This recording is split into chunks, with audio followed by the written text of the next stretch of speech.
Welcome to the Academic Writing Amplified podcast. On this podcast, we believe that the culture of academia needs to change radically. Women and non-binary people are revolutionizing academia within institutions that were not built for us. If you're ready to reject the culture of overwork, kick guilt and overwhelm to the curb, and amplify your voice to make a real impact on your field without breaking down or burning out, you're in the right place. With our team of experienced writing coaches as co-hosts, we'll share insights and talk to inspiring guests to bring you the practical strategies, systems, and mindset shifts you need to find time to write, publish work you love, and design your career on your terms. And it all starts with writing. Let's go. Hey there, podcast listeners. I'm so excited for today's episode. Today, we have an interview with two members of our co-writing community. So these two amazing academics met inside of one of our programs and developed a connection and collaboration that is right now leading to publications. You'll hear an interview today with Dee, Kinney, and Kimberly Hale, who developed a connection around an unexpected COVID pivot that happened to Dee's research. Now, you'll hear the behind the scenes. This is really like a pull the curtain back and look at how this connection and collaboration developed into a fruitful academic partnership. We don't usually get to see these stories, right? We don't know how people end up being co-authors or co-presenters. So I really appreciate Dee and Kimberly sharing this with us and really getting into the nitty-gritty detail of how they met, how they collaborated, how they met online during COVID, how their collaboration grew, how they manage writing together, how they manage presenting together, and what they see as the future of their relationship, which really has developed into one of collegial support of one another. So I'm sure that you will enjoy this behind the scenes of co-writing and connection and collaboration episode. So without any further ado, I'll leave you with this interview with myself, Kathy Mazak, Dee Kinney, and Kimberly Hale. Yay! Okay, so hello. We are here today talking to two of our community members about an amazing collaboration that they did. And I don't think that we often see kind of like behind the scenes of collaborative publications, where they come from. So I wanted to bring Dee and Kimberly on to the podcast to talk about how they found each other and how it resulted in a publication. So I will let Dee and Kimberly introduce themselves. Dee, will you go first? Sure. Hi, my name is Dee Kinney, and I am a tenure track faculty at Miami University in Ohio. That's the cold Miami. Yes. I always have to say that. I teach in the Department of Education and Society. My area of specialty and my passion is college student health and well-being, specifically on regional campuses. Thank you so much. Kimberly, would you introduce yourself? Sure. Kimberly Hale. I'm a tenured associate professor currently at Eastern Kentucky University. My academic mission is to increase the access, equity, and inclusion of deaf people. And specifically, I do that, in case you can't see, this is I'm following my academic mission that Kathy gave me. And I do that by studying teaching and learning in interpreter education programs in higher ed, with my big goal to increase the number of deaf people who are teaching in higher education. So that's kind of what I do. Wonderful. Well, I'm sure that our audience is her mission, Kathy. I know. She had to get it in there. Well, I'm sure that like our listeners are like trying to put together how the two of you collaborated. So let's just start at the beginning of kind of how you found each other online. Kimberly, should I start? Right? I think you should start since you started it. Yes, right. So this is how we found each other online. How many stories start with this? It was COVID, and I was actually on my research leave. And means that I'm supposed to be super productive research wise, because that's all I'm doing. And my research that I was scheduled to happen that very month that everything shut down was focus group research that was to happen in person. And of course that didn't happen. So I was in a little bit of a panic. I'm not kidding. It had to be Eastern time, like midnight, maybe even 1:00 in the morning. And so what do? I go to Momentum's Facebook page at the time and in my desperation, like I'm on my research leave, woe is me. And somebody, I can't even say, I don't know if it was Kimberly, but somebody said, why don't you just do research on the impact COVID-19, the disruptions from COVID-19 had on college students? And so that comment from somebody in the group inspired me that I was up until 3 a.m. Wow. I got this idea. And I posted that same night, or should I say morning, I posted to the group saying, anybody in this area interested? And Kimberly is one of the people who replied. I think we had a total of 5 people, 5 other participants from different universities. So we were able to administer an online survey across the United States. Wow. With just over 2,000 participants. And the name of the survey or the name of the study was COVID-19 College Student Impact Survey. Nice. This is so wonderful, so resourceful. Kimberly, tell them about how you also had a spinoff from that too. Yes. Yeah, I will. So I saw Dee's posts, and so it was the early days of the pandemic. It was like right when everything shut down. And on my campus, we did have a 2-week notice when our campus was shutting down. We were actually on spring break when we got the notice. And then we had an extra week of spring break. The students had an extra week of spring break. The faculty had an extra week of scrambling to get things online. And during that time, I was teaching a 4-course load at my institution. And across my 4 courses, I had a blind student, a deaf-blind student, and deaf students in my classes. And up until that point, all of them had in-classroom support and access services of various sorts. I planned my classes for, during that break. And when I came back on campus, I found out that essentially the access services were no longer needed because everything was going to be online. And I said, I don't think that's how it works. But it was, so a lot of the access services that had been provided externally, like interpreting services and so forth, were now fully my responsibility because I do use American Sign Language and know English. So it became like, well, you'll just do it. It's part of you being required to make your online class accessible. Wow.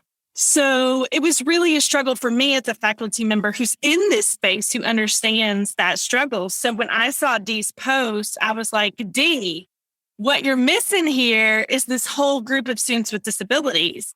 So that's what I really offered to bring to her little research team she was putting together. And she's like, I didn't think of those people. And I said, I know, and that's okay, but now you will, right? And it was no one in that group had thought of that before. And I thought of it, of course, because the work I do, but also my experience as a faculty member was like, what? I can't do this whole job by myself.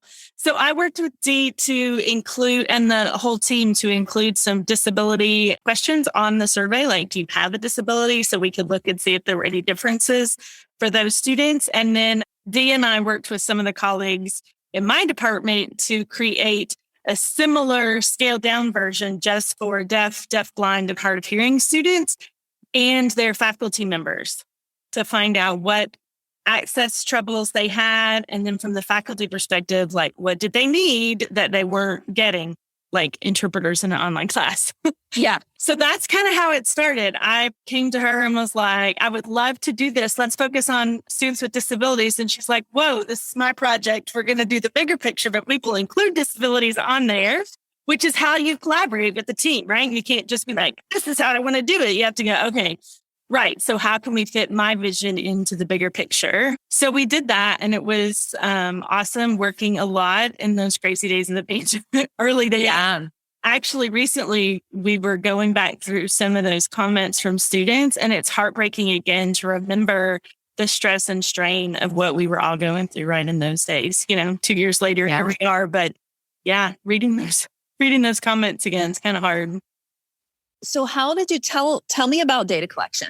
So how did you coordinate a team of now, I think you said 5 researchers across different universities? Like, how did you coordinate data collection?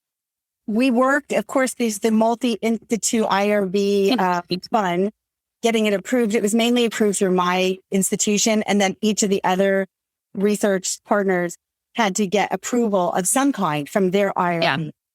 We worked on Zoom. We Zoomed together a couple of times. We used Slack, where we could just talk very freely and without having to set up a formal meeting. You know, it was interesting. One of the things I have to say, and this might be helpful for your listeners, just because I'd never worked in a big group. It was always me and maybe a colleague at my institution.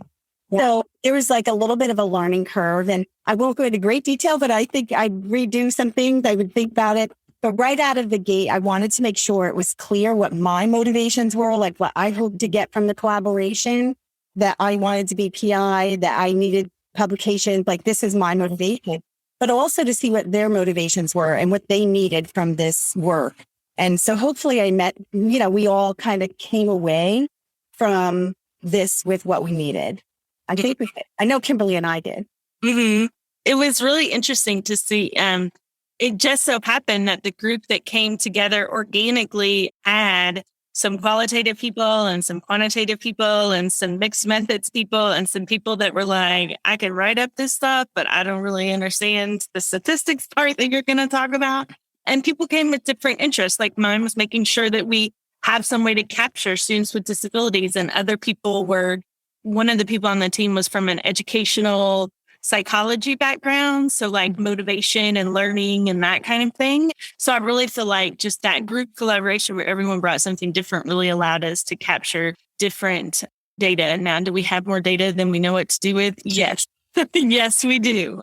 But I just want to say also that we did get it approved from different institutions, but then we used just regular social media and so forth to get the word out to a range of people all over.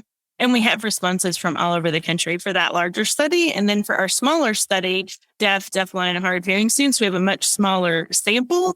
But what we captured that's not captured in other places is faculty and staff who work with students with disabilities and what they need to actually provide an accessible course.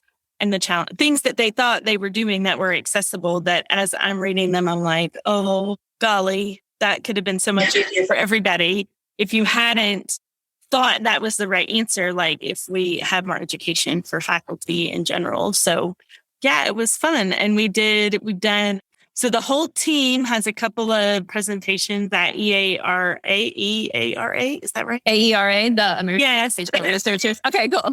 Yes, that one. Yeah. Yes. American Educational Researchers Association. Yeah. So we have 2 or 3 presentations as a large group there. So I didn't go present, but as part of the research team. And then Dee and I presented the smaller study. We worked collaboratively for the American Public Health Association. Is that right, Dee? Nice.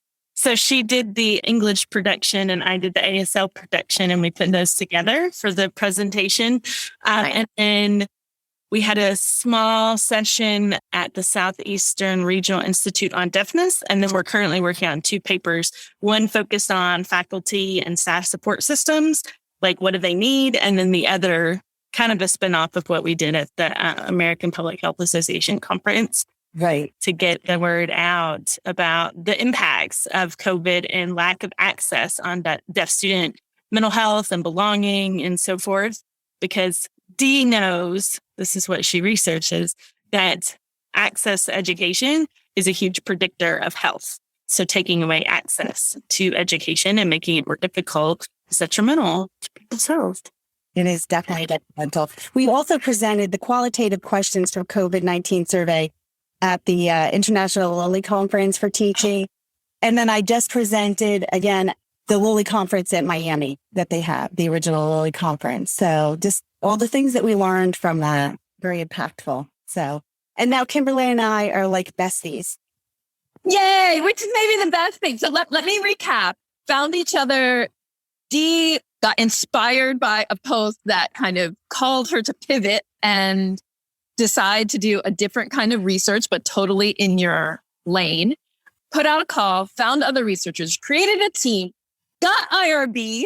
Oh, and most important maybe of the whole thing from my perspective, or the thing I want people to leave the listening to this podcast with is, and communicated with each other about their goals around participation. So that is like huge, huge, huge. And a place that a lot of collaborative research goes wrong, right? Is that you're collaborating and people are making assumptions about why the person's coming, oh, it's in my field, or it's this, or it's that. So I love that you articulated that, did all the data collection, navigated the IRB, and then presented all over the place and in different kind of subgroups. So talk to me about like writing up stuff together. Like, what is the plan? How is it going? What happened so far? How are you navigating that? I see Dee pointing at me. So this is where obviously it can be a little difficult because we all have multiple publication pipelines, right? Yeah. We all have a different pipeline. And these projects, these 2 articles that we're kind of focused on right now, are in different levels of priority. I'm currently working on a book proposal, and Dee is working on a couple other articles, partly with her institution that really aligns her mission with her service and her scholarship, which are real high payoff activities for her. I'm putting words in her mouth, but I think that's true. Yes. Okay.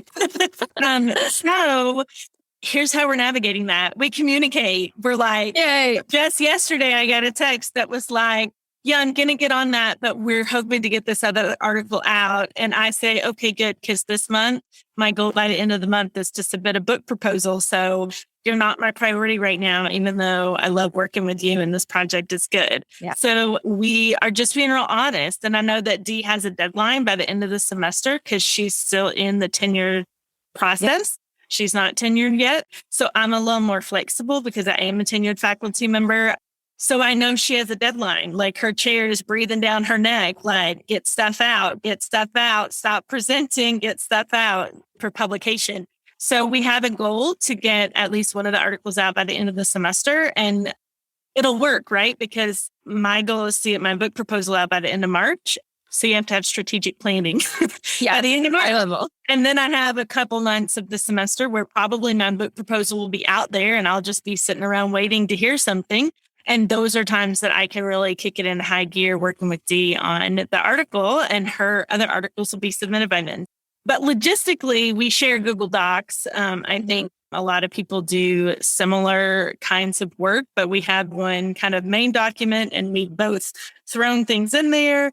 I would say I'm a little bit more of the structure person of this relationship. So I have put headings and topics and been like, okay, Dee, this is where you go. I need you to do like a paragraph or so.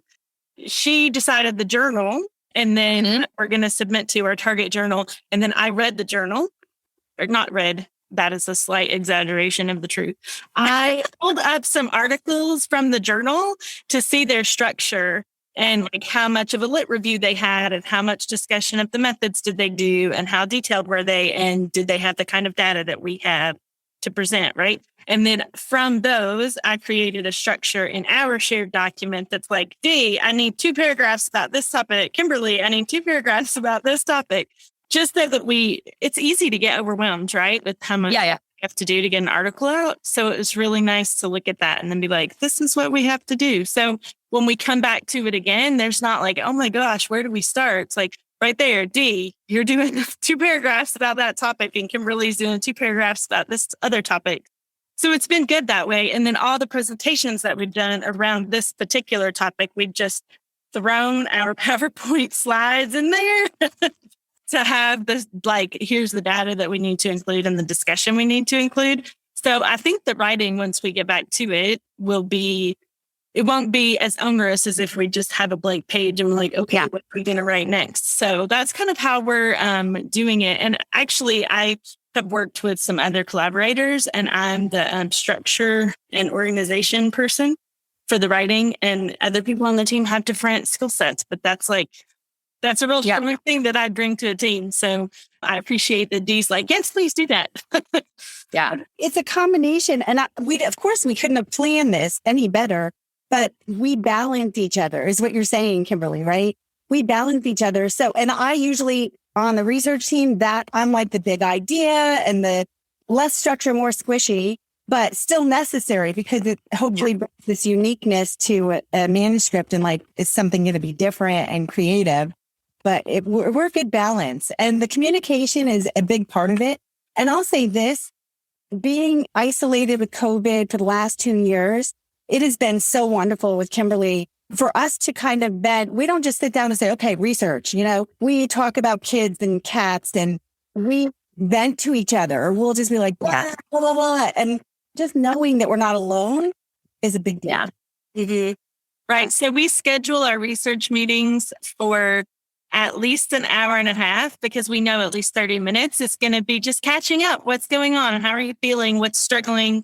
What do you have struggling right now? And I know not everyone is going to have that kind of research relationship. I mean, sometimes the research relationship is, okay, we've got 30 minutes. Let's talk about this and get it worked through. But I feel like we've really connected on a different level. Yeah. Like we don't live that far away from each other. So someday we're going to meet up in person, real life someday. So it's been a good connection, not just like writing professionally, but just professionally of like where you are in your career and how we can support each other through different things that are going on. Being cheerleaders. Yes, cheerleader. I was going to say mentor, but she doesn't know it, but she's like a mentor for she's tenured. So that gives me hope because right now I'm like in the middle of the ocean and I'm like, okay. So yeah. Dee, I wanted to circle back like related to that because I think that maybe other collaborators who were like working one person pre-tenure and one person post-tenure, that the pre-tenure person might feel nervous about asserting herself and saying like, I need this. Here's the journal. Here's my deadline. So could you talk a little bit about like how you decided on the journal and then how you how you were able to negotiate that with Kimberly so that it's like, hey, this is what I really need for this collaboration to work. How did that conversation go or how did you come to those decisions?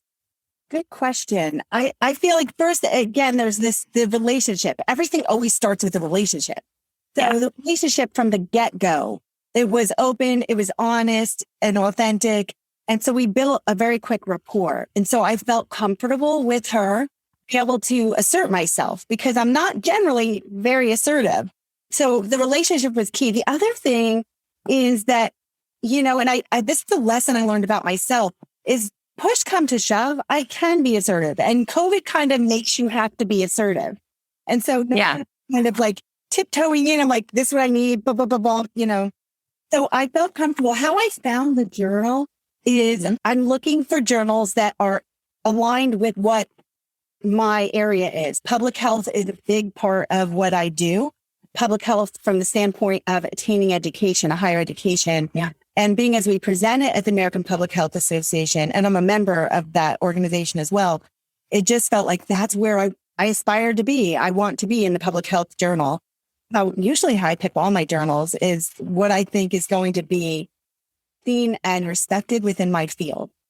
Yeah, great. And I love you made me think about, and probably our listeners too, about the connection between education and public health, which is not something that maybe maybe now with COVID, we've been thinking about it more, but it's such a hot topic and also just like got shoved into the spotlight as super necessary, right? Like in even a bigger way. So I love the idea of this work being presented in that journal because it really is like, no, this is not just about like access. It's not just, it's about all those things and health and thriving, survival, all of those things. So that is really exciting. And I've just one more thing on that. Yeah. It's particularly because we had such a strong working relationship and rapport, it was a give and take. So Kimberly came to me right away and was saying, you're missing this. I could have become defensive, but instead I was like, oh, great. You know what? You're right. And then she also published and presented in her area, in her journals, in her conferences. So it wasn't me just saying, hey, I want it here. It was, where do you want it? I want it here. Let's do something for you. Let's do something for you. So, yeah. While Dee was assertive in like, these are my needs. This is my deadline. This is what I want to do. And I'm public health. So this is where I need to publish. And you're right, I'm a tenured faculty member, so I could have come in and been like, well, okay, let's turn this into my project. But I didn't, because the original project was hers. And then when I decided to do the offshoot and really focus on deaf, blind, and hard of hearing students and their experiences, I asked the whole team to make sure that like everyone was okay. Like, I'm going to steal D away, and I'm going to have a kind of a separate little research project going on that is kind of parallel to the larger project. So it was all above board, like having conversations and communicating. And I knew that the main research project was Dee's. And when I brought the idea, like, we got to include disabilities, and Dee was like, but that's not all we can include. I was like, okay, you're right. It's your project. So we'll just do a little offshoot on my really small segment of the population. So I think that's important too. Just even though I'm tenured, like, as part of that research team, I was not the one in charge of the project. So I have to sit back and say, okay, you take the lead and do that part, and I'll do the supporting role in this one. And then on the other one, where I feel like the one that's about deaf students is a little bit more like full collaboration, like I got to have Dee's part, she's got to have my part. Without both, we're just standing there going, I got a little data and I don't know what to do with it. I think it's really helpful to have both those perspectives on it. You're right. And I have to say, when you first emailed me, I've been working at Miami since 2017, tenure track since 2017, an extension because of COVID and other family situation. But there have been, I don't like to use this word, but I will, some pariah, right? Some people that are not so above board, right? Kimberly, you emailed me respectfully and said, here's what I'm thinking. Then you talk to the whole group. I wish everyone would work that way, but there are people that try to take some of your stuff. I don't want to say steal, but there are people, you got it. So my initial, I'm going to be transparent here. My initial, when you first emailed, was, oh no, she's getting shady. But I tempered that down and was like, okay, no, let's hear what she said. So it works, but you do have to have some caution, because some people are just out for themselves. Yeah, absolutely. And I think that I'm glad that you mentioned that, because I'm sure that some people listening will have had the experience of being burned in the past by collaborators, by co-authors, by co-presenters. And again, just going back to that, being very clear about the data, being very clear about different researchers' motivations with the data, and just being good people. All of that is helpful in this situation. So kind of to wrap up, I would love to hear like the future direction that you all are thinking of taking. I mean, you mentioned that there's like a ton of data. So where do you see kind of this collaboration building to in the future? So the short answer is we're going to get these two articles, like her article, my article. I say that in quotation marks for those of you that can't see me right now. Her article and my article, we're going to get those out. Hers first, because she's on a deadline of a tenured block and I'm not. And I think that the bigger amount of data that we have is in the original data set. So potentially trying to find more information to pull from that is useful and relevant and not just COVID specific, even though we did it during a time of COVID. I think there are insights we can pull about any disruptions. Right, Kathy, I know where you live, you all have experienced a few disruptions. And still living through the repercussions of that, of disrupted classroom instruction for it. So I think that there's something to be said for that. So potentially some things like that, but more than just publications, I see like a lifelong relationship with Dee of like just checking in on each other and stuff like that. So even if these two publications are the only two actual publications and we have the presentations, even if that's all that comes out of it in terms of that part, like I feel like it was really worthwhile to meet Dee and like, I'm not just saying that, it sounds all squishy, but to meet Dee and like feel like there are other people working for the good. We're not just publishing to hear ourselves talk, right? Like we're really working to do those things. And I will say also that like, even though I am a tenured faculty, like this collaboration was super helpful to me because I am currently pursuing opportunities to expand my mission and to do my work, and having this relationship that we had during COVID has upped my number of presentations and will up my publications and shows the ability to collaborate with others in a recent way. So don't assume just because someone's tenured that they don't need to be on a research team or that they don't want to be on your research team. But I think the biggest thing for me is just Dee and I will keep like hanging out on Zoom. Yay! I hadn't mentioned this before. So everything she just said, ditto. And one of my colleagues over at Miami, we lost our statistician for this project. And that is not my strong point. Like, not what I'm doing. And so I have a colleague now that had said, you should rerun this whole survey. And here's what I know as an educator, somebody in the classroom, my teaching load is pretty heavy at a regional campus. We have 4 classes and 3 classes, 4 in this fall and 3 in the spring. He said that we should rerun it. And my experience has been that we let the genie out of the bottle. Our new normal is going to be something like we've never seen. And I think we're seeing that now. We're supposed to be, I know we're in COVID still. We're still kind of dealing with the pandemic, but things have changed. And so it'd be interesting to run this whole survey again. And Kathy, it's 65 questions. Yeah, it's a lot. So amazing you got 2,000 people to answer it. That's amazing. Exactly. 65 questions with maybe, I think it's 6 qualitative, open-ended kind of questions. Wow. Which were really rich data. So Kimberly, just keeping that in mind, letting you know that I'm thinking in the fall, perhaps running that survey again. So.